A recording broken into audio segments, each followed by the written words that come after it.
Fala, brazucada de plantão! Rodrigo Lopes aqui mais uma vez em mais um episódio aqui do Brazucast USA. Sejam muito bem-vindos a mais uma história sensacional de uma pessoa que já está aqui há um tempo, mineirinho da gema, mas já eu trago para vocês a história desse meu conterrâneo.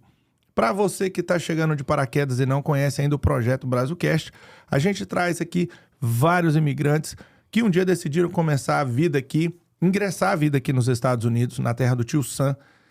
E essas histórias são repletas de muitas alegrias, tristezas, surpresas que a gente conta aqui para vocês. Mas antes de tudo, eu queria deixar aqui para vocês os nossos patrocinadores, né? Primeiro deles é a Camila da Brazusa. Fazer o seu imposto de renda aqui nos Estados Unidos é extremamente importante. E a Camila da Brazusa USA faz isso com muita excelência. Não sei se você sabe, mas ter o seu imposto de renda em dias é fundamental. Aliás, você que não fez o seu imposto de renda nos últimos anos, ainda há tempo de você regularizar a sua situação. Tem aqui o QR Code e também no fixado aqui, você pode estar entrando em contato com ela. Tenho certeza que você não vai se arrepender. E mais, a IMS Orobari, seu carro bateu, amassou, precisar dar aquela polida, o negócio tá feio, tá arriscado, liga para o meu amigo Isaac, eu tenho certeza que ele vai fazer o melhor pela sua caranga. Precisa de fazer aquele trato, alguém chegou, bateu no seu carro, saiu, só deixou um bilhetinho, não tenho grana para pagar, o Isaac faz lá um preço muito bom para vocês. Também tá aqui, corre, entra, fala que viu aqui no Brazucast, ele vai dar um sorrisinho e vai fazer um desconto para você. Sem mais delongas, o meu convidado de hoje é mineiro, tímido pra caramba. É difícil trazer um homem aqui. Com vocês, David. Fala, galera. Como é que você tá, David? Folks? Como é que você tá? Bom demais? Bom, beleza? Cara, seu nome completo, qual que é? Meu nome é David Ramos, né? Sou de GV City, né? GV City. Cara, quanto tempo que você tá aqui, cara? Cara, já vai fazer 18 anos que eu tô aqui. E muitas histórias, velho. Muitas histórias que a gente pra lembrar, né? A gente se emociona, porque foram tempos difíceis, né? Há 18, 20 anos atrás, você sabe como é que era, né? O buraco era mais embaixo. Né? MapQuest. Como é que era? Era o Nextel, Walk Talk. E a gente não tinha... Eu, pelo menos, não tinha condição de ter... Naquela época, o Nextel, você tinha que estar pedindo favor para os outros. Dar um, né? Era complicado. Ligar pro Brasil com aqueles cartãozinho de $5. Era difícil. Bem, meu amigo já tem 18 anos que ele está aqui. Os valadarenses meio que foram pioneiros na década de 70, 80, né? E aí se popularizou. Quando você pensou em vir para os Estados Unidos... Tinha parente, amigo, alguém que já tinha vindo? O que foi, assim, o gatilho para você poder vir? Então, quando eu vim, eu tinha 17 anos, né? Na verdade, eu vim com a minha mãe. Ela quis vir e tal. Eu vim com ela mesmo sem opção, né? Tipo, eu tinha que vir. Quando a gente fala, assim, que a minha mãe decidiu vir e essa coisa toda, e eu vim e tal, não é tão simples assim. Você tinha 17 anos, você estava estudando... Como é que é, irmão? Você veio sozinho? Conta um pouco como é que foi essa logística. Ela chegou, falou, preparou. Teve, assim, um tempo para as coisas acontecerem. Conta um pouco pra gente como é que foi. Como que era a sua vida lá no Brasil? O que você vivia nessa época? Conta um pouquinho para nós, só para o pessoal entender. Então, cara, que eu me lembro, assim, meu pai morreu, eu era muito novinho, né? Eu tinha uns 9, 10 anos de idade quando ele morreu. Então, tipo, antes do meu pai, a vida era um pouco mais sofrida, a gente não tinha muita condição e tal. E depois do meu pai, as coisas melhoraram um pouco. Então, eu não tinha uma vida mal, eu estudei em muito tempo escola particular lá e tal. Tinha uma vida bacana, não era esbanjadora, mas também não faltava nada. Então, minha mãe sempre teve a vontade de vir pra cá e tudo. Então, ela veio primeiro, depois eu vim e depois meu irmão veio. E agora, há 4 anos atrás, minha irmã veio também. Mas foi praticamente não foi junto, né? Foi minha mãe veio primeiro para conhecer como é que é, preparar o lugar e tal. E depois eu vim, que era o mais novo, né? Aí depois veio meu irmão. Mas a sua mãe, no caso, né, ela veio porque já tinha algum parente, amigos, ou ela sempre quis ter mesmo assim essa vontade de conhecer o Pato Donald, o Mico, o Pateta? Eu acho que, na verdade, ela nem conheceu esses personagens aí, né? Porque o valadarense em si, ele tem essa ilusão de América. Ah, porque o primo veio, o tio veio. Ela tinha parente aqui, sim. E sempre falando bem, né? Falando, que Estados Unidos é bom. Naquela época, muita gente veio, né? Então, mas foi convite mesmo de parentes e tal. E ela veio para ver como é que é e gostou e tal. Do tempo, do período que ela veio até você chegar, isso demorou quanto tempo? Demorou em torno aí de uns 5, 6 meses, mais ou menos. Não foi muito tempo, não. Ela veio então para preparar o terreno, ver se era aquilo mesmo que ela queria. Exato. Porque estar no Brasil é uma coisa, a gente vê as coisas. Lógico que naquela época também não existia a popularização que tem de youtubers, de matérias, internet, então nem se fala. Então era mais difícil ainda de você ter informações. Era aquele achismo, né? Aquela, fulano foi, isso, aquilo, outro. E você com 17 anos ali na sua aborrecência, eu imagino, né? Conta um pouquinho para nós como é que foi chegar aqui. A primeira barreira que eu tive foi a língua. O que foi difícil para você nesse início, naquela época? Cara, foi tudo diferente, né? Como eu já tinha uma vida tranquila lá, eu, tipo, que quando eu cheguei aqui, estava meio frio e eu não estava me adaptando ao lugar. E eu falei com a minha mãe: não, eu quero ir embora e não quero ficar aqui. Ela até calma. E eu insisti que queria ficar embora, queria ir embora, queria ir embora de todo jeito. Só que eu fui me adaptando, fui me acostumando.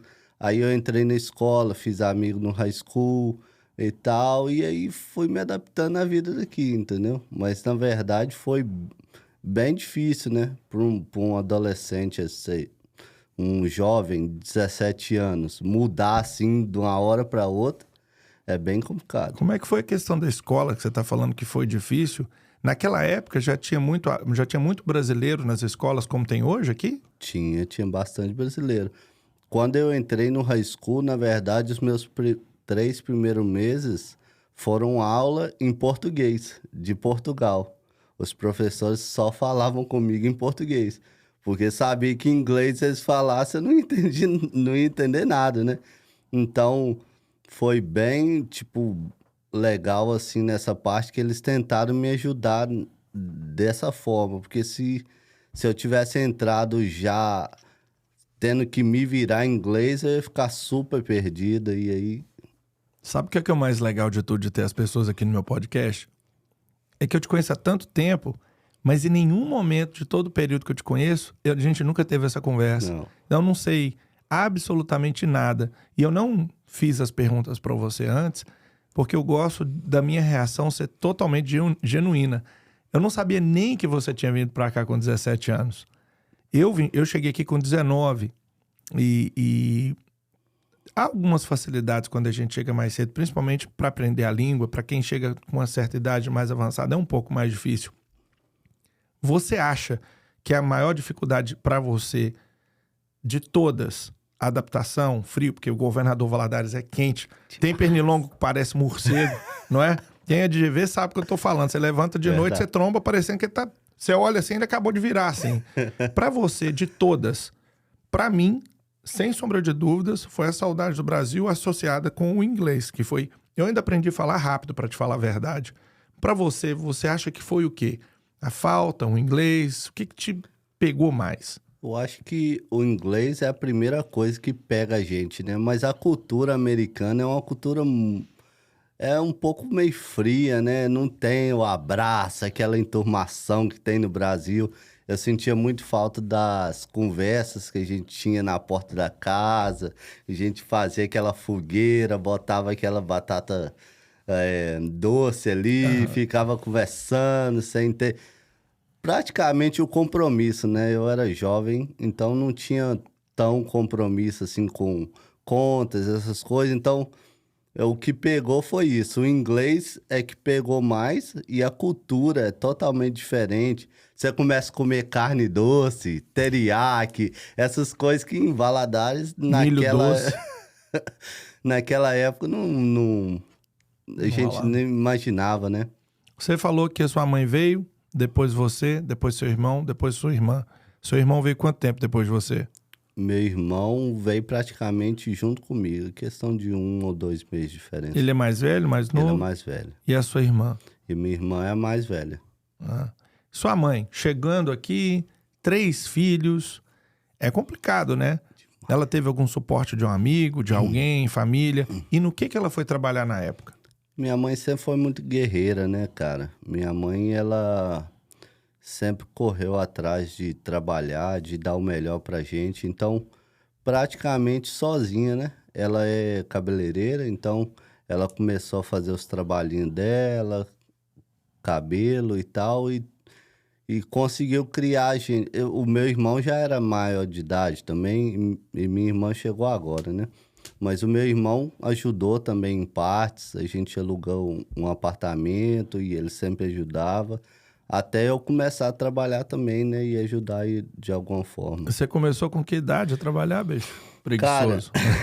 Não, tinha que estudar, né, velho? não, mas o ponto da história é que eu não cheguei a terminar o high school, porque eu fiquei mais ou menos quase 1 ano no high school, e eu fui e falei, cara, eu preciso trabalhar, eu preciso arrumar um dinheiro, fazer alguma coisa.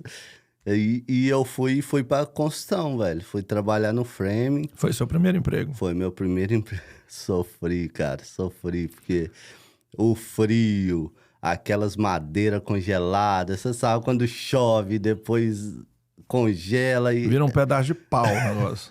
E tipo assim, na nossa época não tinha choradeira, né, cara? Você ia reclamar com quem?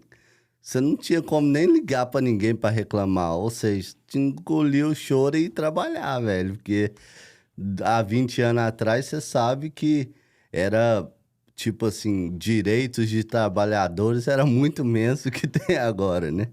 Eu acho que com a popularização, a globalização, a visualização das coisas, principalmente quem está chegando hoje, e com os aplicativos de diversos tipos de qualidades que tem hoje, ficou muito mais fácil para quem está chegando agora escolher o que vai fazer. E, ao mesmo tempo que ficou mais fácil, tá ficando difícil de arrumar gente para trabalhar nos empregos. Você conhece o Regis. Ô, Regis, um abraço para você. O Regis estava falando outro dia para mim que tá super difícil de conseguir mão de obra para trabalhar. Tanto que alguns dos rapazes que estão com ele já estão com ele há algum tempo, mas toda vez que ele precisa de alguém para fazer um part-time é super difícil, justamente porque naquela época não existia tantas opções como tem hoje. Nossa senhora, seu irmão então começou a ajudar bem mais cedo que você, né? No caso, como ele é mais velho que eu, né? Ele ajudou minha mãe bastante aí e tal.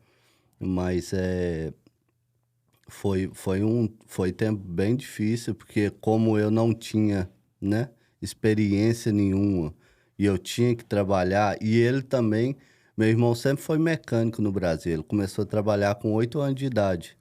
8, 9 anos de idade, mais ou menos. Tipo, ele ia não trabalhar assim, ele ia pra oficina. Começou como curioso, vamos dizer assim. Ele ficava lá na oficina, você sabe como é que é o Brasil, né? A criança chega lá, fica no meio daquela confusão e tudo. De butuca. E ele começou lavando peça e depois começou a trabalhar na mecânica e tal. Então, tipo assim, meu irmão sempre se inclinou para a área de mecânica. E quando ele chegou aqui nos Estados Unidos, é outro tipo de mecânica, né? Porque os carros no Brasil não se comparam, né? Você esteve no Brasil agora, você sabe.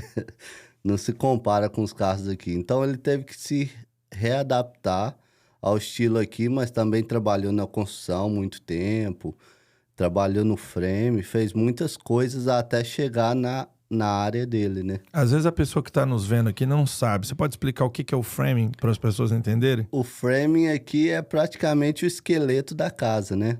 A parte estrutural dela? A parte estrutural, exatamente. Aqui nos Estados Unidos, tudo é feito, a maioria, né, é feito com frame de Principalmente madeira. aqui na nossa região, né? Exatamente. Por causa do frio e tudo, né? Então, são estruturas que são criadas e encapadas, né? Praticamente encapadas com placas de gesso, insulação, para não passar o fio. Mais ou menos isso aí. Quando eu fui trabalhar na construção, porque eu também passei pelo crivo de trabalhar na construção, em alguns momentos, principalmente naqueles primeiros que o pessoal chama a gente de badeco, geleia, você carrega praticamente só pedaço de pau, às vezes você vai só tirar o lixo. Muitas vezes, sem querer falar assim quem eram os meus patrões, porque eu tive patrão brasileiro, eu tive patrão português, eu tive patrão americano, hispano, eu tive patrão de diversas nacionalidades. Mas teve vezes de eu chorar, assim, sabe? De ser muito humilhado. Coisas que eu nunca tinha passado no Brasil, mesmo porque o contexto que eu vivia lá era outro. E quando a gente tá no país da gente, as coisas são diferentes. Não foi diferente com você também, né? Não, dá pra contar pra nós, assim, mais ou menos, alguma experiência que você teve logo, assim, que você falou assim, meu Deus, o que eu tô fazendo aqui? Sim, cara, eu chorei também demais. Tive dias de sofrimento, assim, de choro, porque, tipo, você tá lá no lugar de trabalho, tá longe de casa, assim, longe do Brasil e longe da sua casa. Sem entender bulhufas do que eu tô falando. Sem entender nada. Então, tipo assim, e lá na minha época era muito gritos, muita humilhação, carrega isso e aquilo. Uma história que me marcou foi, eu sempre tive medo de altura, muito medo de altura. Então é dois, velho. Então eu sou cagão. Eles me fizeram subir em cima do esqueleto da casa, para o pessoal entender, e me fizeram segurar as duas madeiras que faz a casinha assim. E eu segurei em cima para eles pregar embaixo. E o cara sabia que eu tinha muito medo, ele bateu com o pé assim, onde eu tava. E eu agarrei na madeira assim, comecei a chorar. Aí eles ficaram desesperados, que eu não parava de chorar, e falou, desce. E eu desci ali igual um gatinho pra baixo, falei, agora vocês não me fazem subir aí nunca mais. Mas dali eu carreguei muita madeira ali embaixo pra não subir mais. Falei, ó, você pode me dar madeira pra carregar o dia todo, mas ali eu não subo nem a pau. Cara, eu já passei poucas e boas trabalhando assim, braçalmente falando, né? E eu tenho nunca contei isso aqui no podcast, nem lá nas minhas redes sociais. Por falar nisso, todas as minhas redes sociais estão aqui no fixado desse episódio, tá? Do David. Mas teve um episódio me marcou muito, tá? Nessa época eu trabalhava fazendo fundação. A fundação é o alicerce da casa, tá, gente? E geralmente coloca-se blocos, né? Na parte de baixo. E, cara, tinha um bloco de 6 e o de 12. E, tipo, magrelo, imagina, hoje eu tenho 110 quilos. Hoje. Naquela época eu tinha 75. Com 1,93 m, eu parecia um cabide andando, né? Parecia a pantera cor-de-rosa. Era só pele e osso. Muito magro. E aí, cara, eu tava lá no buraco, o meu patrão na parte de cima e 90 Fahrenheit na cabeça. Úmido pra caramba, quente demais no mundo, abafado, respiração abafada. Você tá dentro do buraco. E eu não dava condição de produzir mais do que eu tava produzindo, por diversas e não motivos, principalmente que eu não tinha experiência. E aí ele vira pra mim, era um outro brasileiro, ele vira pra mim e fala assim, eu tô com a vida ganha, seu bosta. Uau. Você veio pra cá, você tem que comer a mesma merda que eu comi. Nossa. E tipo assim, você tá numa situação que às vezes você precisa, você tá no país dos outros, agressão em qualquer lugar do mundo não é legal, mas o que passa na veia da gente não é água, é sangue, o sangue esquenta. né? E às vezes você, por 1 milionésimo de segundo, você pensa em fazer merda, porque você não está acostumado com lidar com gente daquela... Eu, particularmente, não estava acostumado a escutar desaforos daquele nível, né? Então, por diversas vezes, eu chorei internamente para ninguém ver, e diversas vezes eu abri a boca a chorar como você mesmo. Fui uma criança pequena mesmo, porque, cara... O cara termina de crescer aqui, bicho. Yeah. Então... É o ditado que todo mundo fala aqui. Me falaram quando eu cheguei aqui, né? Aqui é onde o filho chora e a mãe não vê. Na verdade, minha mãe estava aqui, né? Mas não viu também. Porque a gente passou tudo calado, porque eu entendo hoje, né? Que foi uma parte de crescimento pra gente, pra saber lidar com a situação, né? Você falou que perdeu seu pai muito novo, né? Você tinha o quê? 10 anos, correto? Isso. Seu pai, ele tinha alguma profissão? Ele fazia o quê? Meu pai era ferroviário da Vale do Rio Doce, né? Então ele sempre estava viajando de um lado para o outro, arrumando, né? Fazendo manutenção e tudo. Então, tipo, como ele estava viajando muito, eu não tinha bastante contato com ele. Meu contato com meu pai era só final de semana mesmo, às vezes. Eu tô te perguntando isso, você até me desculpa estar tocando nesse assunto, é porque você comentou comigo que seu irmão é mecânico. Hoje você é mecânico, a gente já vai chegar nesse ponto. Com a falta do seu pai, então praticamente o seu irmão mais velho, ele virou meio que seu pai, assim, vamos dizer assim, né? Você se espelhou muito no seu irmão, né? Claro. Como que era o convívio de vocês na época, sabendo que você trabalhava, ele também tinha essa coisa de quase não se ver, porque não encontrava o horário. Muitas pessoas que não estão aqui não sabem, mas aqui é puxado demais. Naquela época era muito mais do que hoje, porque muitas coisas hoje evoluíram. Como é que era essa relação entre vocês na casa lá? Sua mãe ia, voltava, vocês quase não se viam? Conta um pouquinho pra nós. Bom, como eu fiquei estudando 1 ano, né? Nesse primeiro ano eu, tipo, só ficava em casa. Eu só via eles à noite, né? Minha mãe saía para trabalhar, meu irmão também saía. Eu chegava da escola, ficava lá de boa até eles chegarem. Então, tipo, nesse 1 ano que nós ficamos aqui, o contato que a gente teve só é o normal daqui da América, só à noite, né? Até hoje...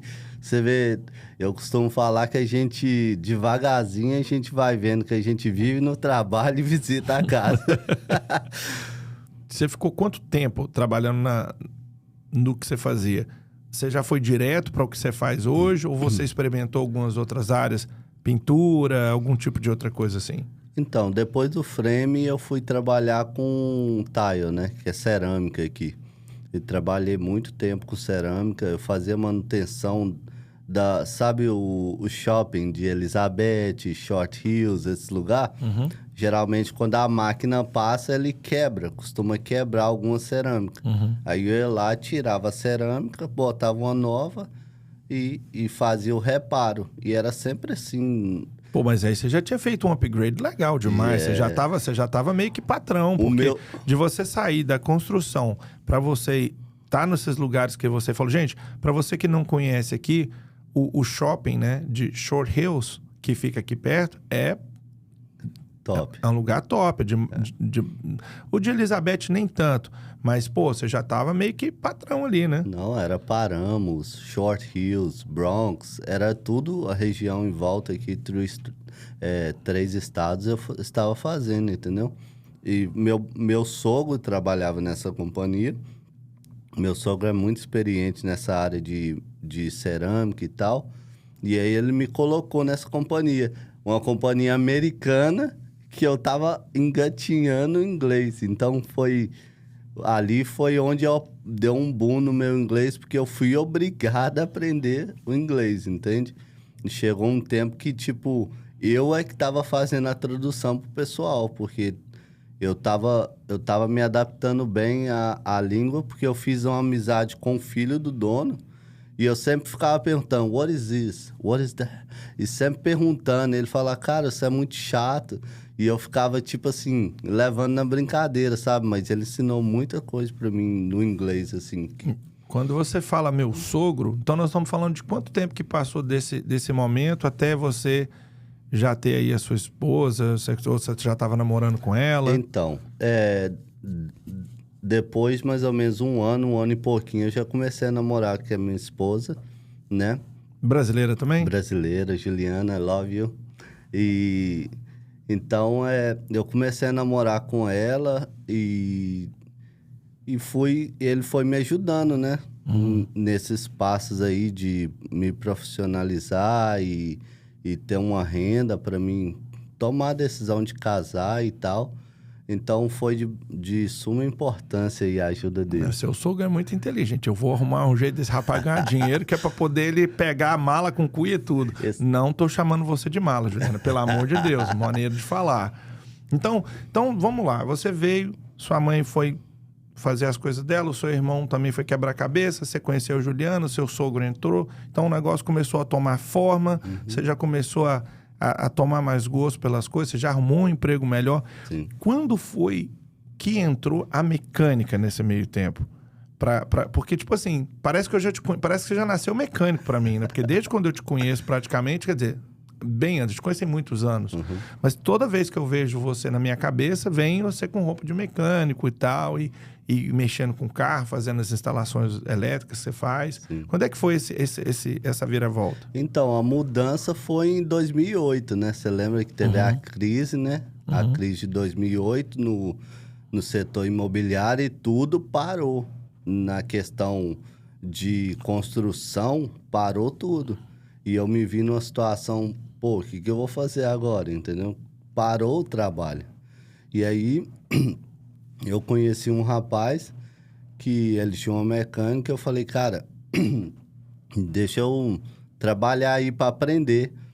Na verdade, a mecânica não era uma coisa que eu gostava. Eu, na verdade, não gostava por causa que sujava as mãos e tal, e graxa, aquela confusão. Eu era o tipo de cara que se eu precisasse trocar uma roda na beirada da estrada, eu ia roçar os parafusos tudo e não ia tirar a roda, entendeu? Então, nesse caso aí, eu falei, cara, me ajuda e tal, eu preciso trabalhar. E naquela época eu fui trabalhar para ele como aprendiz para ganhar $250 a semana. Mas a gente tem que lembrar que $250 em 2008 não era muito, mas também a gasolina era barata, a inflação não era igual hoje, relativamente não era ruim. Poderia ser melhor, mas não era ruim. Você estava aprendendo, né? Só que eu fiz um downgrade, né? Eu diminuí, porque eu era um profissional na área da cerâmica. Então, eu ganhava aí meus $18, $19 a hora naquela época. Sim, mas era melhor os 250 do que não ter nada, né? Oh, yeah. Não, com certeza. Foi essa a minha intenção. Eu falei, cara, eu preciso fazer alguma coisa, né? Então, houve essa oportunidade. Ele me deu essa oportunidade aí e eu entrei. Fez muita cagada lá pra aprender, cara? Demais, cara. Eu inclusive, ouvi de uma pessoa que eu não esqueço, velho. Vai passar anos e eu não esqueço. Ele fala, cara, mecânica tem que estar no sangue. Você não tem sangue de mecânico. Porque eu fazia muita coisa errada, realmente. Mas eu tinha que aprender de alguma forma, né? Aqui não tem Senai do Brasil, né, cara? Qual foi, assim, a mais histórica que você fez? Você falou assim, não, agora ferrou mesmo. Porque a mecânica, bicho, você não tem muito espaço para dar cagada muito grande, porque, né? Prejuízo. Mas qual que foi, assim, a que você fez, assim, que você falou, meu Deus, o cara vai ver, não tinha como esconder. A cagada que eu fiz naquela época, né, foi... Eu tirei o bujão de óleo, né, embaixo, e fui colocando óleo em cima, com o negócio aberto embaixo. Haja óleo. Na hora que eu fui olhar a oficina, tava todo ensopado de óleo. E eu, não tinha noção de quantos óleos que ia no motor do carro. E eu tô colocando e não tô vendo o nível. E quando eu olhei embaixo, assim, tava tudo sujo de óleo. Aí você imagina que ele me chamou, né? Caramba, bicho. E aí, você ficou lá quanto tempo? Até você conseguir, assim... Como se diz, né? Você vê que você já estava pronto para você partir para o seu próprio negócio, ou dali você foi para outro lugar. Como é que foi a logística disso? Sim, não. Dali eu fui para outra oficina, igual eu sempre falo, cada oficina me deu um conhecimento diferente. Então, dali eu fui para uma outra oficina e já aprendi mais alguma coisa. Aí fui para outra oficina, porque o que eu fiz foi o seguinte: a partir da hora que não dava para me crescer mais, eu mudava. Porque você sabe, quando você entra numa companhia e você não sabe muito, mesmo que você cresça um pouco, às vezes o patrão, naquela época, não me valorizava, porque ele sabia de onde eu vinha. Então, eu crescia e ele, tipo, me segurava no salário. Então, tipo assim, de 250, eu estava tentando voltar a ter o mesmo salário que eu tinha quando eu estava trabalhando na construção. Cara, eu jurava que você ia falar comigo antes da gente conversar aqui. Jurava que você ia falar, não, porque o meu irmão me ensinou. Nunca que eu imaginava que você foi na cara e na coragem para poder aprender. Para mim, o seu irmão tinha te dado os passos e tal. E ele seguiu trabalhando como mecânico também paralelo a você nessa mesma época? Chegou a te dar dicas? Você chegava em casa, falava com ele ou não? Não, eu e meu irmão não tinha muito diálogo a respeito disso. Uma coisa que ele fez foi o seguinte: ele me deu um jogo de chave de vela. Ele falou, cara, se eu tiver que te dar um conselho, eu vou te dar um conselho aqui. Não larga a mecânica pra nada. Você quer ser mecânico? Seja mecânico. Mesmo que você ganhe pouco, mas não abandone a profissão. Quando você tiver o seu tempo de experiência, você vai ser um bom mecânico. Essa foi a única lição de mecânica que ele me deu. É claro que de vez em quando eu ligava para ele, tem essa situação aqui, mas como sabe, naquela época não tinha como ficar no telefone, tirando dúvida. Primeiro, já ter o telefone era difícil, né? Naquela época os patrão era muito mais rígido. Não tinha aquele negócio de ficar no telefone. Então, mesmo que tivesse o telefone, o walk-talk, né? Ele não tinha tempo de ficar conversando comigo, tentando me explicar como ser um mecânico. Então, eu fui mesmo na garra mesmo, correndo atrás e me adaptando nessa nova jornada. E nesses lugares onde você trabalhava, você se relacionava com outros tipos de pessoas de outros lugares? Hispanos ou americanos? Ou era muito mais brasileiro que você mexia? Os próprios clientes eram mais brasileiros ou eram mais diversificados? Era a maioria brasileiro, né? Não tinha muito hispano naquela época. E foi nessa época que eu comecei que eu conheci o Luiz, né? Você conhece o Luiz e tal. Então, tipo assim, a gente trabalhou junto muito tempo e eu e ele, a gente tirava dúvida um do outro, entendeu? Então, tipo, ele me explicava e eu tentava ajudar ele de outra forma. Mas foi um tempo bom que a gente trabalhou junto, então a maioria era português. Brasileiro, português. Hispano era poucos. E a sua esposa, ela é de Governador Valadares também? Não, ela é de Contagem, Belo Horizonte. E aí, quanto tempo demorou pra você casar com ela?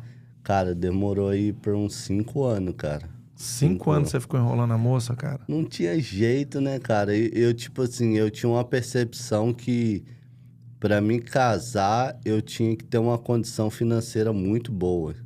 Entendeu? E eu tentei, mas não... Eu falei, cara, não tem como esperar eu ficar melhor financeiramente pra tomar a decisão.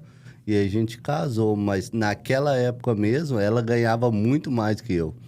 Você tem ideia, na época que eu comecei na mecânica, ela ganhava em torno de 800 por semana e eu ganhava 250. Você imagina a vergonha que era, né? Tipo assim, eu entendo você ter vergonha, mas ao mesmo tempo é massa, é legal, né, bicho? A cumplicidade dela. Sim. E, tipo assim, literalmente, né? Ela não tava com você nada mais, nada menos por amor. Isso é muito bacana de ver, né, velho? Vocês tiveram quantos filhos?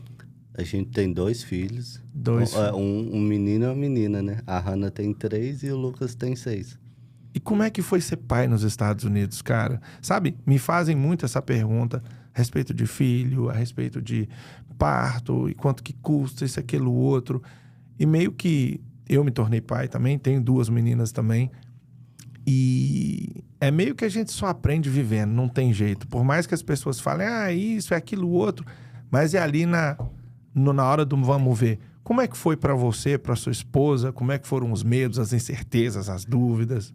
Cara, a gente tava planejando já ter um bebê há muito tempo. Então, houve uma situação que, tipo, a gente tava tentando e não tinha como. A gente, tipo, tava fazendo tudo certo, mas ela não conseguia engravidar, entendeu? Ela tem alguns problemas de saúde, pressão alta, essas coisas. Então, era muito difícil a gente ter a criança. Então, a gente conseguiu ter o Lucas e a situação financeira não era tão boa, assim, tipo assim, não era... Das melhores, entendeu? Mas era uma coisa que a gente queria muito, né? Como casal e tal. E depois a gente foi até descobrir que ela tinha um problema no útero, por isso que dificultou as coisas, mas na época a gente não sabia. Então, quando foi fazer a cesárea lá, eles descobriram, né, que ela tinha um problema. Mas, graças a Deus, meu filho nasceu saudável.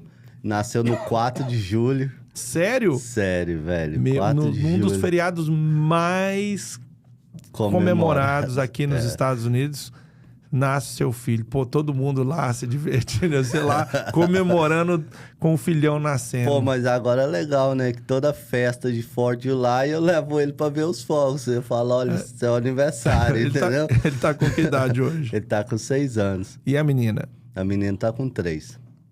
Mas aí, quando a menina veio, ela então fez tratamento?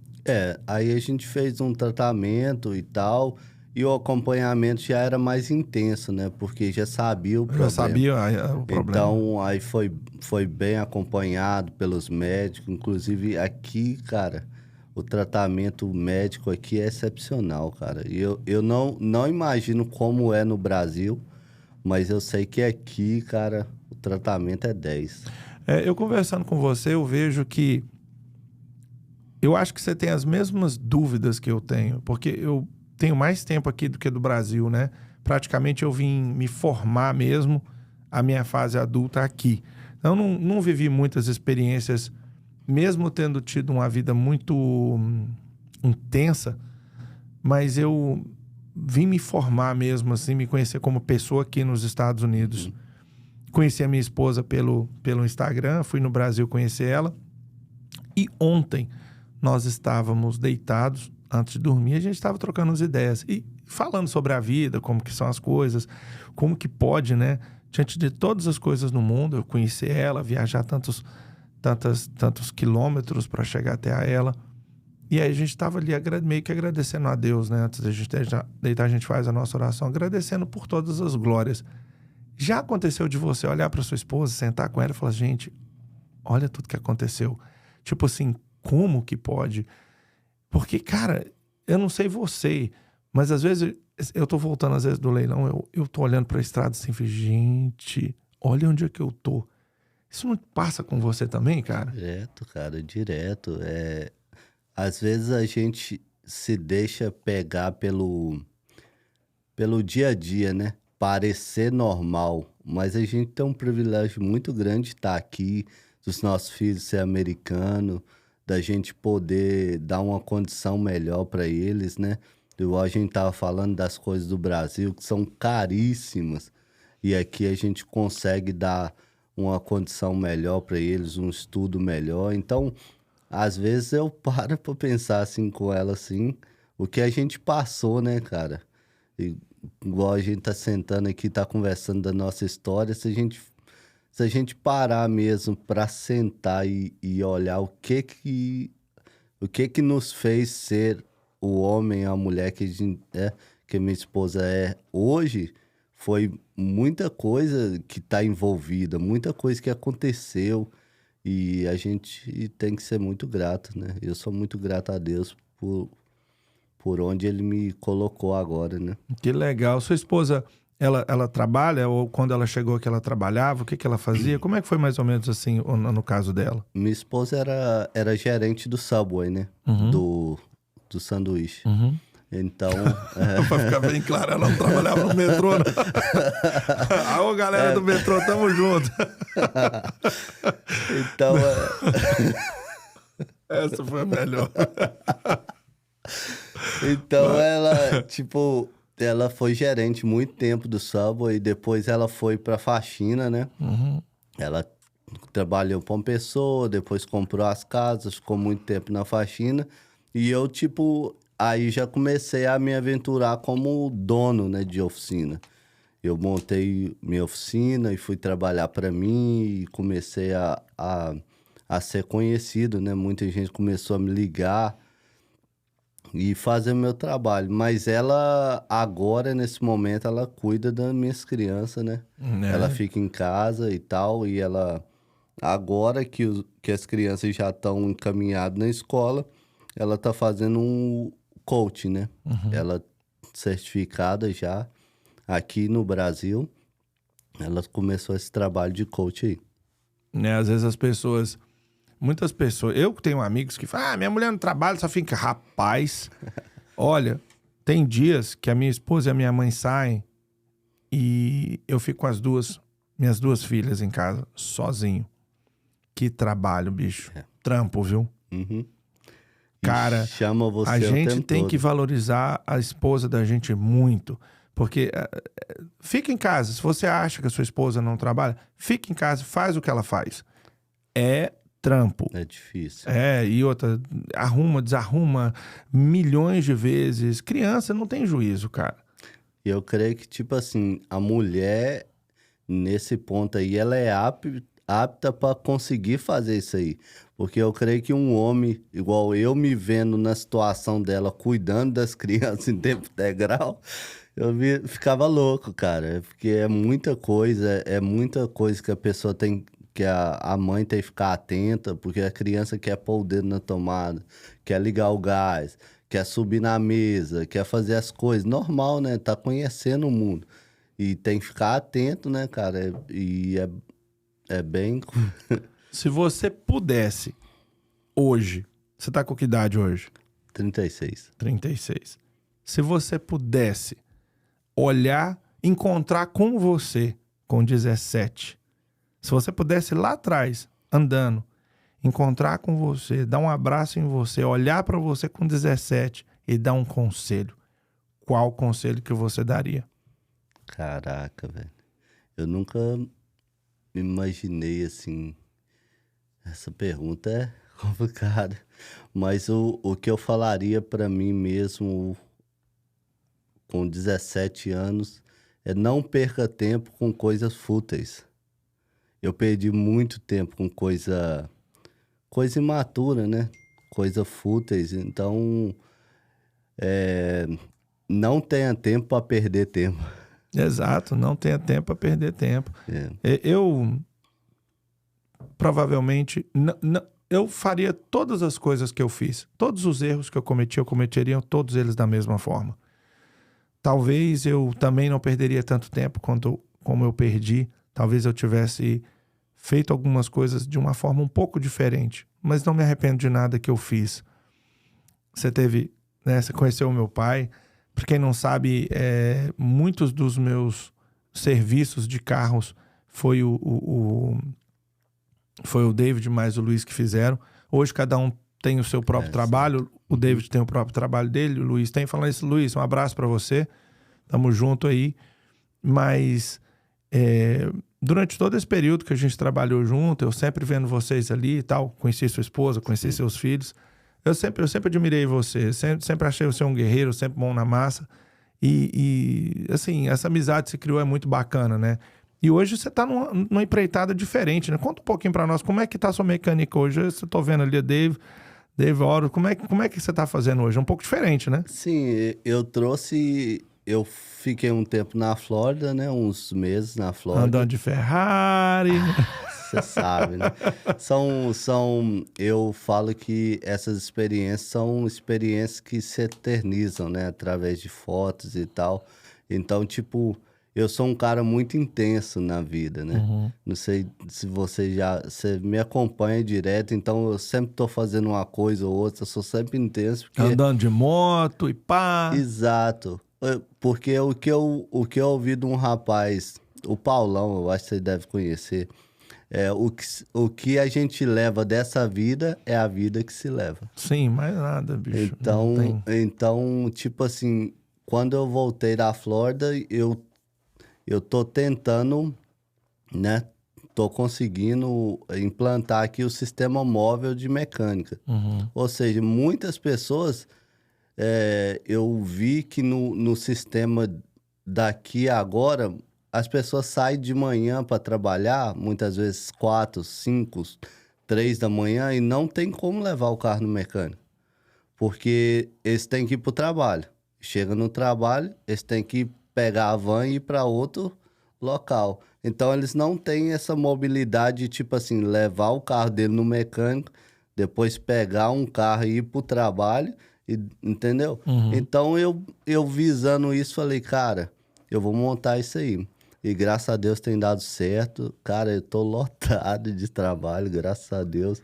E eu vou, tipo, eu fiz uma van, né, com o setup da mecânica. Praticamente tudo que eu tinha na minha oficina mecânica está lá. Computador de diagnóstico, computador de diagramas. Tudo que você precisar numa mecânica tá dentro da van. Você compactou tudo ali e oferece isso a domicílio para as pessoas. Sim. Que legal, bicho, que legal. E desde que você implementou isso, eu creio que por ter sido... É a mesma coisa, porém pocket, né? Yeah. Mas eu creio que você também já aprendeu muito depois, né? Claro, a gente vai se adaptando, né? Porque não tem um elevador, né? Igual numa oficina mecânica. E também não tem a comodidade de você ter que esperar. Você pode ficar lá esperando a peça chegar, você tem que buscar a peça e tal. Tem muito movimento em volta, né? Eu tenho que ir até a pessoa, eu tenho que ir à casa de peça, buscar a peça, ir na pessoa. Mas eu creio que eu tô me saindo bem e tô gostando desse novo... Porque eu sou uma pessoa que eu gosto de movimentar muito. E aí, por eu estar numa van, andando pra lá, andando pra cá, eu vejo coisas diferentes. E que é o legal, né, cara? É. Uma das coisas mais difíceis que nós imigrantes temos aqui nos Estados Unidos é família, né? Vir para cá sozinho, morar num quarto, dividir quarto numa casa com estranhos é muito, muito difícil. Graças a Deus eu nunca precisei de passar por isso. Você que falou comigo que a sua irmã chegou tem pouco tempo, não é? Sim. Ela tendo vocês aqui, eu não sei se ela tá morando longe, perto, mas ela ter vocês para pelo menos falar não faz isso, faz aquilo, é uma mão na roda. Oh, yeah. Quando você chegou aqui, você estava em família, você sabe disso. Você quer dividir um pouco com as pessoas aí como que é? Você que conhece muita gente que vem para cá sozinho, solidão bate, o caboclo fica desesperado. Exatamente. Porque, na verdade, aqui na América, como tem muito dólar envolvido, muitas vezes as pessoas mudam, né? As pessoas não te ajudam como elas pintam que querem te ajudar, entendeu? Então, muitas vezes são conselhos errados que dão, muitas das vezes são decisões erradas que a pessoa toma. E aí, tipo assim, você vai chorar pra quem? Você tem que sofrer praticamente sozinho, né? Então, um conselho que eu dou, cara, a Bíblia fala que na multidão de conselhos há sabedoria. Então, sempre não toma uma opinião como absoluta. Sempre busca saber de um ou outro, porque na junção dessas opiniões aí você vai saber tomar a decisão correta. Legal, legal. E falando em Bíblia, também me perguntam muito, né? É uma dúvida assim, de muitos brasileiros que têm o ensejo de um dia imigrarem aqui para os Estados Unidos, a questão de religião. Você sempre conseguiu se encaixar bem? Você sempre teve na sua orientação religiosa? Você sempre encontrou? Como que você descreveria hoje a questão religiosa aqui nos Estados Unidos, principalmente no nosso meio brasileiro? Você sempre se deu bem? Fala um pouquinho para o pessoal. Sim, cara, inclusive eu toco bateria na igreja, entendeu? Sério? Sério.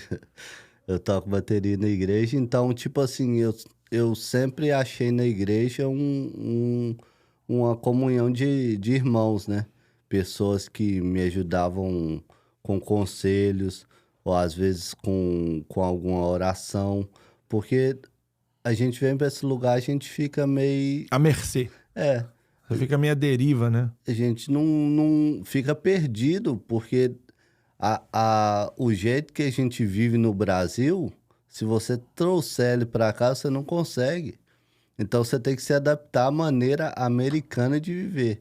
E muitas pessoas, você sabe, volta pro Brasil porque não consegue, se vê louco, desesperado, porque não dá tempo à mudança. E eu creio que a igreja em si, pelo menos na minha Percepção. percepção, ela me ajudou bastante. Você conheceu sua esposa lá? Né, na igreja, sim. Ah, tá. Foi lá, assim, se você imaginar também um cara de Valadares, conhecer uma mulher de Contagem, tipo, é longe, né? É difícil. Eu morei lá perto de Contagem, morei em Belo Horizonte um tempo. Eu sou natural de Manhuaçu, fui para Valadares, fui para Belo Horizonte, fui para Bahia. Nossa, a gente era nômade também, né? Andava para tudo quanto é lugar lá. Uau. Mas que legal, velho, você ter conhecido ela lá e tal. E sua irmã tá há 3 meses, você falou aqui? Não, tá 4 anos já. 4 anos. Ela foi para Boston, ela se adaptou melhor lá. Friaca do caramba, né, bicho? Bom, eu falei, né? Mas há pessoas que gostam de frio, né? Você ficou na Flórida quanto tempo? Cara, eu fiquei na Flórida, tipo, indo e voltando uns 2 meses. E não se adaptou pra morar lá, cara? Cara, até que eu me adaptei, mas como eu não posso tomar decisão sozinho, né? Então teve muitas coisas que eu ainda tinha minhas 2 companhias que eu precisava vender ou fazer o que eu tinha que fazer. Minha esposa não estava muito gostando da ideia. Então eu resolvi esperar um pouquinho, mas o plano de mudar para Flórida ainda não morreu, não. Eu tive das últimas vezes que eu tive lá, eu passei o Réveillon em Clearwater. Aí fui para Orlando. A minha esposa, minhas filhas, a minha mãe ficaram completamente apaixonadas. Não tem como não se apaixonar pela Flórida. Flórida é outro nível. Penso eu também um dia em morar para lá? Penso. É hora? Não. Ainda acho que ainda falta um bom pedaço de tempo para mim poder tomar esse tipo de decisão. Para mim, eu tô muito enraizado aqui. Muito. Apesar de que hoje, com a internet, diminuiu muito a distância, né? Então, eu tenho clientes hoje no Texas, eu tenho clientes em Massachusetts, eu tenho clientes em Nova York, em Las Vegas, tenho clientes Agora, um cliente acabou de me ligar, vendi 2 carros no Texas, já tinha vendido 2, acabei de vender mais 2. Então, a internet facilita, né? Eu não preciso mais estar apenas num lugar. Mas eu tive visitando algumas lojas lá e com o que eu vivo aqui, eu realmente fiquei bem balançado. Agora, para quem tem filho, então, é um paraíso lá, né, bicho? Cara, a qualidade de vida lá é outra. É outra. Então, tipo, querendo ou não, a gente vive aqui. E o inverno aqui é rigoroso. O ano passado não foi tanto. Vamos ver esse ano como é que vai ser, né? Aliás, os últimos anos tem sido muito bom aqui, né? Pra gente que tá aqui desde essa época. Você lembra? Eu acho que foi 2002. Você já tava aqui, tava? Não, você chegou em? 2007, eu acho. 2007. Cara, teve uma nevasca aqui em 2002. 2003. Olha, não neva mais. Até mesmo quando você chegou aqui, nevava muito. Não se neva mais. Lembra você ali na beira da loja ali, com a moto de motocross ali, comendo na alta, igual um doido. Mas aquilo ali foi em pleno fevereiro, né? Janeiro, fevereiro, que eu consegui, que tipo, eu fiz essa brincadeira lá. Mas, cara, em outubro, na nossa época, já tava tocando terror já. E aí era outubro até março, quase, cara. Eu já cheguei tempo de maio, tem resto de neve lá nos pátios ainda. Acumulava um em cima da outra e virava aquela confusão, cara. gosto nem de lembrar. Eu comentei um pouco antes, né, que você gosta muito de moto, né? E muita gente também me pede para poder falar sobre esse assunto. Me pediram já até, inclusive, para ir junto com as pessoas para filmar. Que Bora. Que tipo de moto que você tem? Conta um pouco pro pessoal. Fala um pouco de preço também. O pessoal é muito curioso para saber. Cara, eu gosto de montanha e rua, né? Então, de chama montanha... Dirt Bike aqui. Dirt Bike, Eu tenho uma Dirt Bike, uma KTM 300 e tem uma de rua, uma S1000, uma BMW que você já filmou ela já uma vez. Já filmei. Então, tipo, são dois brinquedos, né, que eu gosto muito de ter, porque quem anda de moto sabe, velho, a liberdade que a moto dá, tipo, pra esparecer a cabeça e tal, e o estresse diário de trabalho. Então, às vezes eu tenho meu tempo, assim, pra pegar e sair e esquecer. Quanto custa uma dirt bike dessa? É em torno de 3,5, 5 mil dólares, mais ou menos. E no Brasil? Ixi, no Brasil, talvez uns 25 mil reais. E a BM? A BM no Brasil, eu creio que tá uns 60 mil reais, 50, 60. E aqui? Aqui tá uns 9 mil, 10 mil.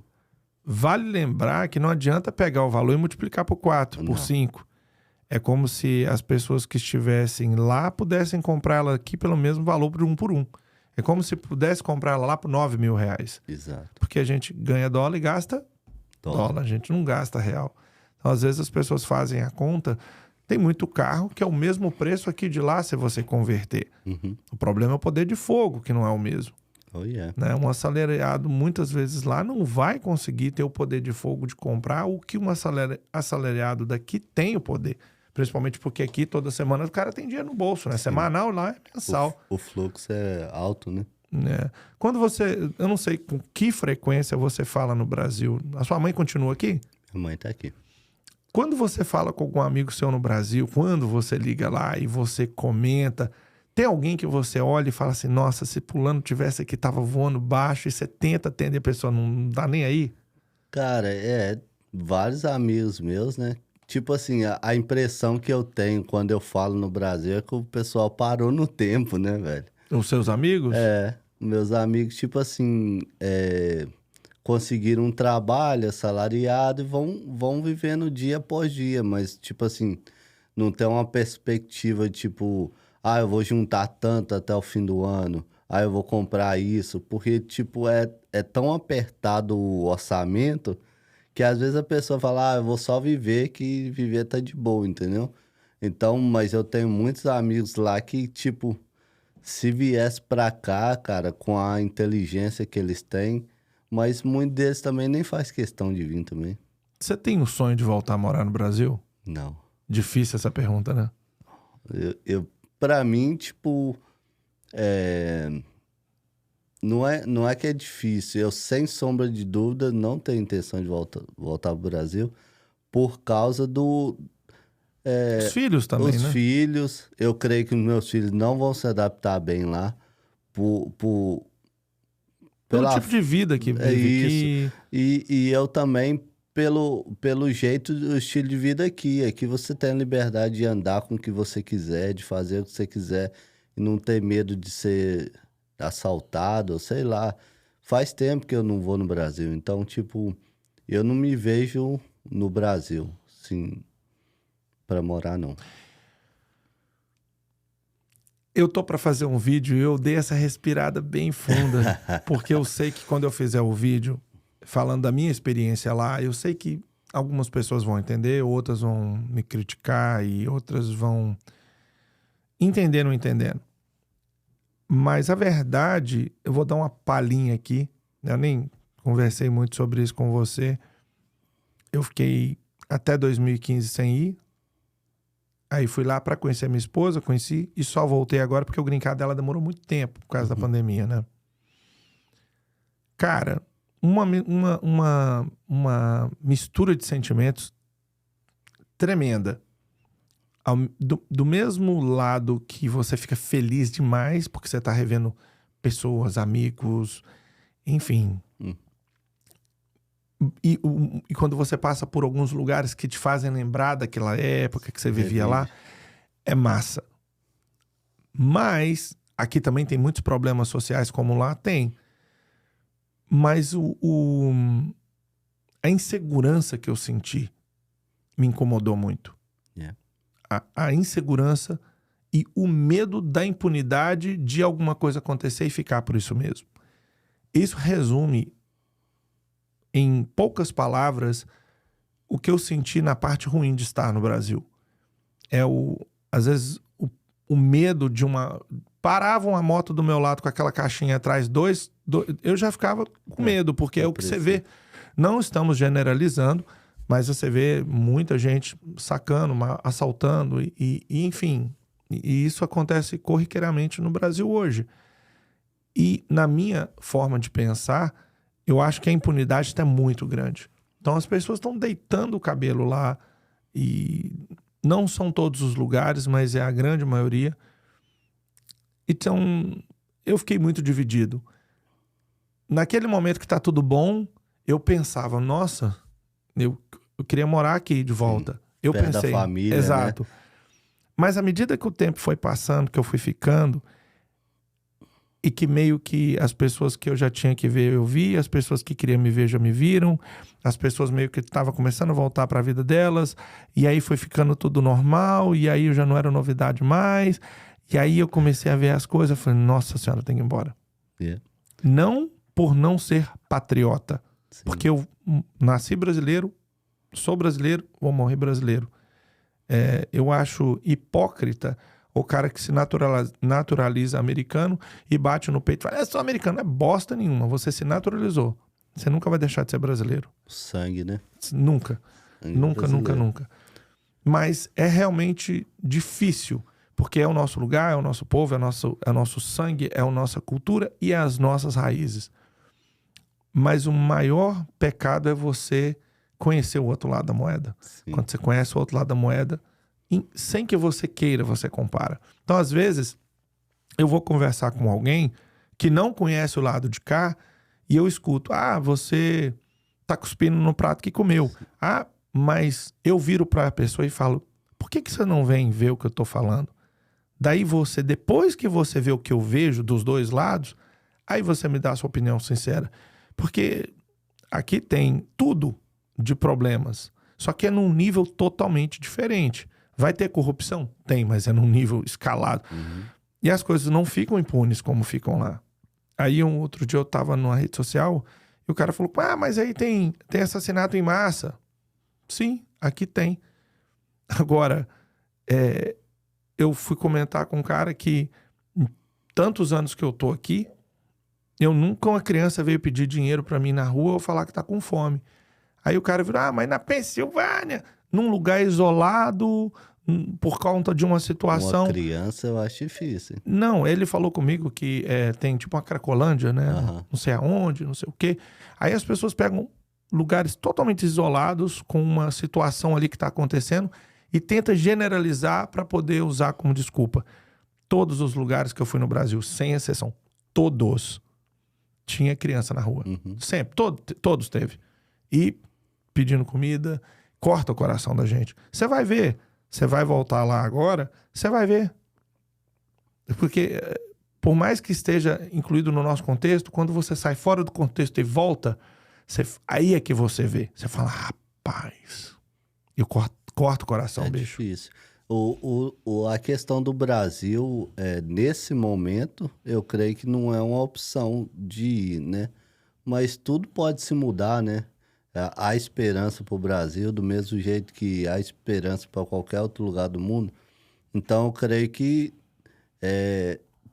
há esperança de mudança e tal, e quem sabe a gente pode voltar e viver uma vida digna. Igual a gente mora aqui em Newark, eles falam que a violência aqui é tremenda. Cara, mas nem se compara com a violência de lá. Mesmo sendo uma cidade, às vezes, perigosa, entre aspas, não compara com a cidade violenta do Brasil. Newark é considerado violenta no contexto daqui. Uhum. Se você comparar Newark com qualquer contexto lá, ela deixa de ter essa violência. Sim. Porque eu até falo com alguns brasileiros, cara, não é possível. Realmente você sabe. Não, o cara outro dia cara do Rio de Janeiro falou, porra, Newark é violento pra caramba. Eu falei, velho, você é da onde? Do Rio? Você tá falando que aqui é violento, pô? Come on, para. Não, é complicado. E a questão, tipo, igual você falou da criança, cara, eu particularmente não vi, porque igual... Eu nunca vi. Eu estudei aqui, cara.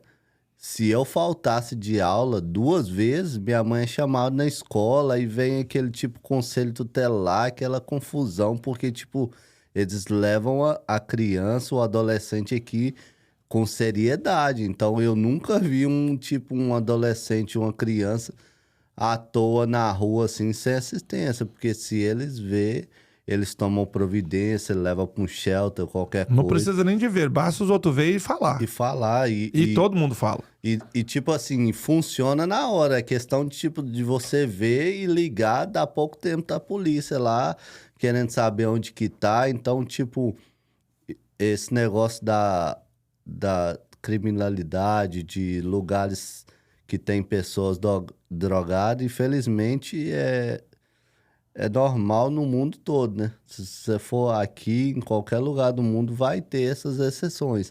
Mas em termos de segurança pública, cara, você sabe, aqui... Eu tentei dialogar com esse rapaz, obviamente ele nunca veio aqui, então eu também tentei me colocar no lugar dele, mas hoje tem muito juiz na internet, né? Os caras, muito advogado, as pessoas se auto-intitulam que sabe de tudo. Na realidade, ninguém é o rei da razão. Nem eu, nem você, ninguém. Só que quando você conhece um pouco mais de um outro lugar que a outra pessoa nunca pisou... Cara, tem gente que fica dando conselho dos Estados Unidos e nunca teve aqui, velho. Tem muito isso, cara. Eu às vezes vejo os caras, às vezes também comparando o dólar com o real, cara. É uma comparação injusta, cara. Não dá. Porque, tipo, não se compara dólar com real assim, peso por peso, porque o poder aquisitivo, o poder de compra do dólar é muito maior. Então, aí... O poder de fogo do pessoal que é maior. Então, é uma comparação, muitas vezes, na internet tem os caras que se diz sabe tudo, né? E tem, cara, você tem direito de falar dos dois lados, eu também, porque nós já vivemos os dois lados. Então... Mas tem pessoa no Brasil que, por mais que você fala, parece mentira. Eles tipo assim, não, é impossível você trabalhar e você comprar poder dar uma entrada num carro e andar de carro, ou uma casa, entendeu? Um simples trabalhador. Cara, uma coisa que me deixou louco aqui é que se você tá sujo, você entra num mall, você entra num restaurante, você é bem atendido, cara. E teve um rapaz que trabalhou para mim, chegou do Brasil agora, eu praticamente tive que obrigar ele a entrar dentro do Alba comigo. Porque ele fala, não, eu tô muito sujo. Eu falo, cara, não importa, você tá trabalhando.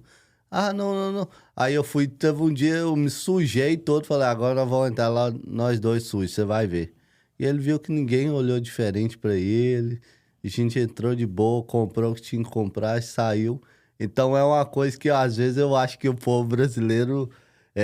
Culturalmente falando é muito diferente. Ele tipo não queria entrar num restaurante para comprar o que ele queria de comer porque ele tava sujo. Falou, não, você compra pra mim. Falei, não, vai comigo. Até que ele foi e viu, pô, é diferente aqui, né?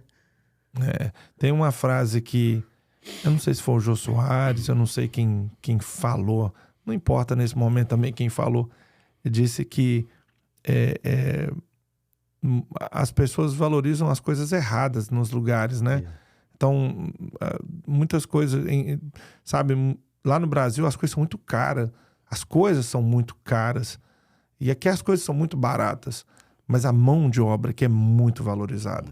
E às vezes, eu vou dar um exemplo, você vê um professor, um policial, não tem... Eu tô falando assim, só esses dois exemplos, mas a gente poderia passar horas aqui falando, né? Outras classes que não são tão valorizadas como deveriam ser. Principalmente na educação e na segurança, né? Logo nos dois, assim. Mas eu acho que há uma inversão de valores muito grande e eu acho que sim, tudo pode melhorar. Difícil mas não é impossível, né, cara? Não, claro que não. Caramba, Isso vai, eu creio que a mentalidade nossa, né? É minha e sua, e informação, creio que é capaz de mudar as pessoas, né? A mentalidade. Eu creio que a geração dos nossos filhos agora que estão vindo vão ter acesso às coisas que a gente nunca imaginou, né, velho? Cara, eu tava olhando é, inteligência artificial, né? artificial, cara, isso é coisa que... a- quando que a gente ia imaginar isso em 2005, 2007? Isso era... Oh, naquela época era aqueles CPU desse tamanho, Zilhões de assim. anos, bicho.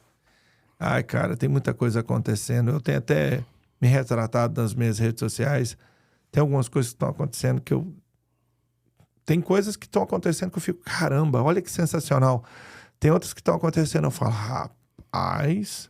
Esses dias mesmo, várias pessoas estavam em Berlim reivindicando o seu direito de se identificar como cachorro. Eu vi isso. Elas estavam uivando e latindo. Respeito? Respeito. Entendo? Não tem como. Mas não é porque eu respeito e não entendo que eu vou agredir essas pessoas. O mundo está precisando mais de respeito entre as pessoas. Pô, se você se... Exemplo. Eu me identifico como uma árvore. Beleza. Vira celulose, deixa o pau quebrar. Agora, não quer dizer que o cara se identifica como uma árvore, que por eu não me identificar como uma árvore, eu tenho que sair e agredi-lo. Eu acho que está faltando um pouco mais que as pessoas se respeitem. E acho que também está faltando que as pessoas parem de querer que você aceite a qualquer custo.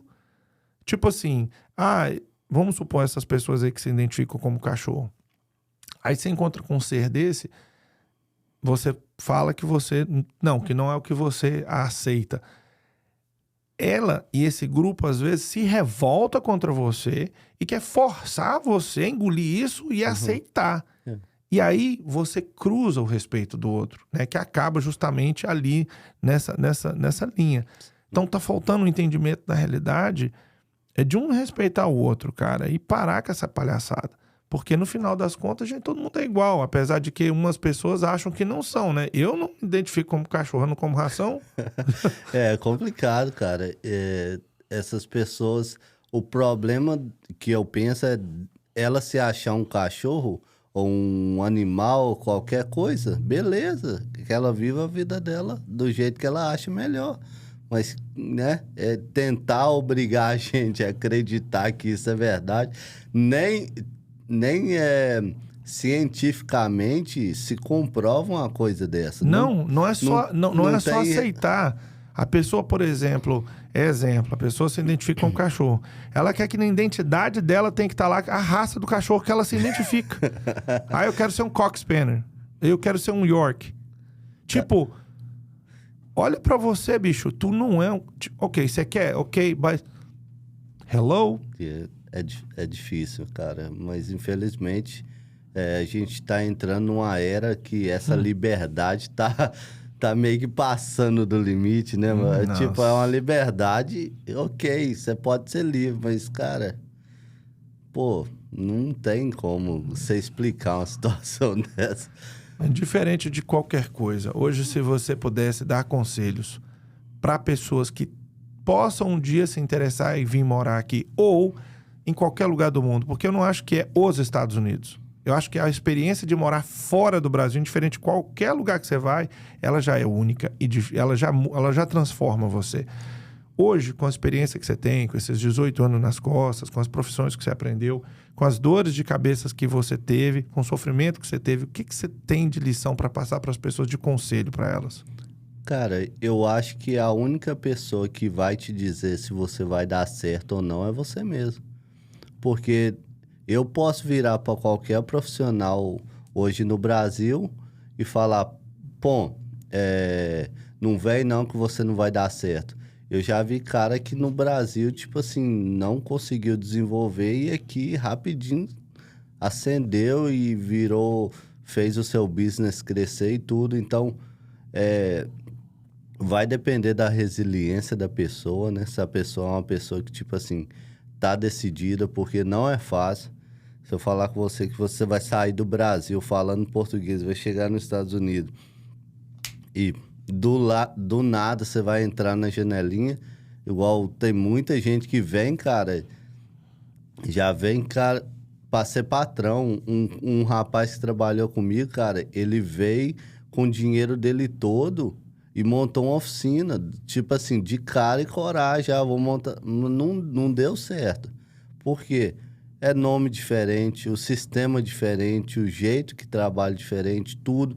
Então, um conselho que eu dou para quem quer se aventurar em qualquer lugar do mundo, cara, vai e pega com Deus, vai e faz o seu corre, não seja preguiçoso, porque, na verdade, quem se limita mesmo é a própria pessoa, né, cara?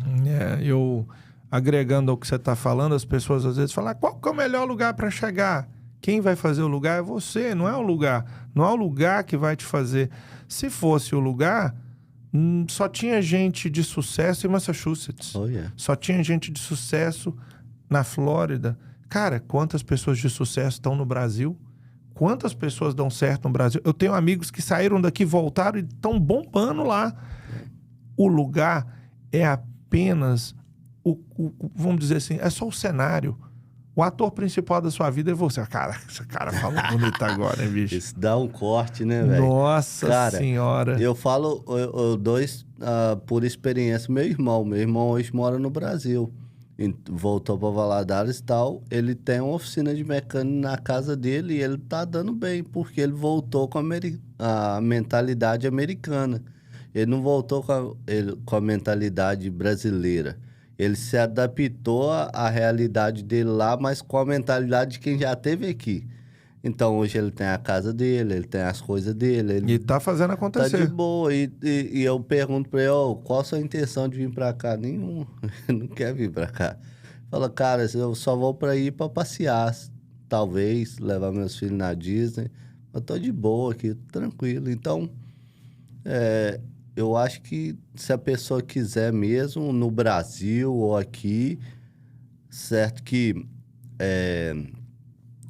a sua experiência de vida, dos locais, das coisas que você vai passar aqui, vai agregar muito mais. Porque se você viver num país de primeiro mundo e voltar para onde você veio, você já agrega muito mais. Sim, você olha as coisas de uma forma diferente, né? De outra forma, exatamente. Então, foi o que aconteceu com meu irmão. Ele simplesmente agregou o que ele aprendeu aqui e usa lá e tá de boa. Cara, que legal. Bicho, queria te agradecer, cara. Queria te agradecer porque... Cara. Quem tá vendo ele conversar aqui comigo que não sabe, esse cara é tímido. No mundo, mas é muito tímido mesmo. Te agradecer por você ter aceitado vir aqui contar um pouco da sua história. Esse vídeo pode ser visto por alguém que talvez possa passar na cabeça um dia de vir para aqui. E esses depoimentos são importantíssimos para que as pessoas possam ver. Tem muita gente na internet contando conto da carochinha, botando muita firula onde não existe. Uhum. A verdade é que aqui é o lugar onde o filho chora e muitas vezes a mãe não vê. E mesmo a mãe dentro de casa não vê, porque o filho esconde. Essa é a grande verdade. É bom para o nosso crescimento. Todos os tijolos que jogaram na gente, a gente tem que pegar e fazer o nosso castelo. Mas a verdade é que mudar de país, mudar de cultura, mudar de língua é difícil. Não é impossível. Se eu e você conseguimos, você também consegue. Qualquer um consegue. É para todo mundo. Uhum. Só que você tem que aceitar e deixar o orgulho lá no Brasil. Exatamente. Não é fácil, mas tudo que você consegue com esforço, você dá mais valor também, né? Eu penso assim. Então, hoje o sofrimento que eu tive, essas histórias que eu conto com você, hoje é legal de se contar. Hoje. Mas naquela época foi barra, foi difícil. Muitas das vezes eu pensei em desistir, sair, voltar de novo. E se eu tivesse voltado? Hoje... Você não estava aqui comigo conversando. Então, eu que te agradeço pela oportunidade de ouvir a minha história, né, cara? Da gente conversar e tal. Eu sempre te admiro pelo trabalho que você faz e você sabe. Até carro, né? Já comprei seu. Como você é um cara muito bom no que você faz, cara. Obrigado. E conhecendo seu pai, né? Igual eu conheci, vendo você, cara. Parece que você tá vendo ele, né? É a continuação, cara. É a altura, a estatura, o jeito de conversar, o jeito de lidar com as coisas que você realmente lidar com as coisas com alegria, né? Cara, eu trabalhando com você ali quase 5 anos do seu lado, eu não vi você triste dia nenhum, cara. Cara, eu acho que a idade da gente, ela tá só na cabeça. Eu vou morrer um menino, velho. Bobo. Isso é legal, cara. Brincando sempre. Por mais que às vezes eu esteja triste, eu dou o meu sorriso. Eu tento trazer a felicidade, porque já é tão difícil as coisas, né, bicho? Pra gente poder ficar reclamando. Passamos todos aí por esse momento aí terrível que foi a pandemia. Momento que eu perdi o meu pai. E, cara, eu tive momentos que eu pensei que eu não fosse conseguir. Mas eu jamais indaguei Deus. Eu jamais perguntei por quê. Eu só aceitei e pedi força para continuar lutando. Eu tô aqui. Yes. Mais forte do que nunca. Isso aí, brother. Gente, aproveitar de novo aqui para falar para vocês. Vai fazer o seu imposto de renda, procura a Brasusa. Coçando o nariz aqui. Então, vou aproveitar aqui mais uma vez para falar para vocês a importância de você fazer o seu imposto de renda. Você faz seu imposto de renda direitinho? Faço meu imposto de renda. Claro. Menino, se você não faz, você vai ver, hein? O bicho pega aqui. Tem que fazer seu imposto de renda, indiferentemente do seu status imigratório. É muito importante, mesmo porque numa eventual legalização futura, a gente não sabe. Mas um dos requerimentos eu tenho certeza que é você ter os seus impostos em dia. Sem contar, esse país já está tanto pra gente, já está tantas oportunidades que são dadas. Acho que o mínimo que nós imigrantes devemos fazer é ter os nossos impostos em dia. E para que você não faça com pessoas que possam te prejudicar, faça com quem tem excelência no que faz. Por isso que eu recomendo a Brasusa Services. Telefone, Instagram, o website, tudo. Inclusive o QR Code está aqui na tela. Aponta o celular, chama a Camila, que eu tenho certeza que ela vai fazer para você o melhor. Bateu, arranhou, capotou. Capotar não é muito, né? É demais, não, cara. Leva lá na IMS. Tenho certeza que o Isaac vai fazer para você seu carro voltar a ficar novinho em folha. Você conhece o Isaac também, né? Conheço, cara, profissional. O trabalho dele é sensacional. Super recomendo. Ele está localizado aqui pertinho, aqui em Elizabeth, na Elizabeth Avenue. Então tá perto. Se você tá aqui na região de New Jersey, não deixa de ligar. O número tá aqui. QR Code, também aqui no fixado, logo aqui abaixo. Você pega todas as informações dele. Fala que viu aqui, que eu tenho certeza que ele vai dar um sorrisinho, vai te dar um desconto. Beleza? Mais uma vez, obrigado. Valeu, Deixa brother. eu colocar aqui. Tamo junto. Que você possa prosperar cada dia mais. Amém, valeu. E continuar sendo esse cara sensacional que você Obrigado. é. De uma roda ou duas. Tá bom? Tamo junto. Não vou ficando daqui, vocês daí, então já sabe, tá tudo aqui embaixo, corre. Eu vou deixar também as redes sociais dele para vocês conhecerem um pouco dele. Você já tem a da mecânica também ou não? Já tem. Vou deixar aqui a rede social da mecânica dele, as minhas, o dos meus patrocinadores. Então você chegando, solta o dedo no like, se inscreve no canal. Pra ficar muito Pra legal. ficar muito legal. Esse é o Ele cara. trouxe uns docinhos aqui. Trouxe um bolinho ali. Pra nós conversar de boa, né? Daqui a pouco nós vamos ali comer. Então vocês ficam daí que eu fico de cá. Um abraço pra vocês. Tchau, obrigado. Alô, menino chorando!